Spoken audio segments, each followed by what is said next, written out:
আসসালামু আলাইকুম গাইস। তো সন্ধ্যাবেলা আমাদের বাসার সামনে একটি ছোট করে একটি মেলা বসেছে, কিছুক্ষণ আগে বসেছে।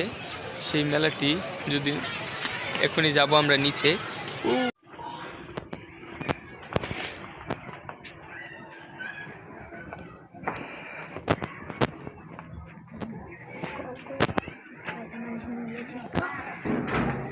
তো গাইস আমরা নিচে নেমে গেছি, এখন আমরা চলে যাচ্ছি সেই মেলাতে।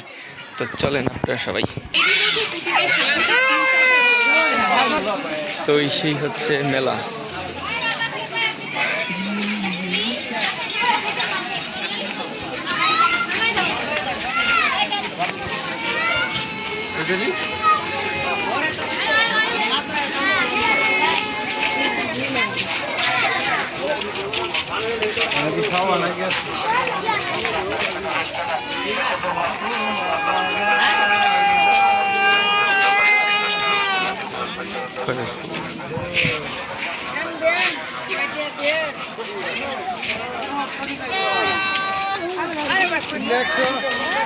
না আমি তো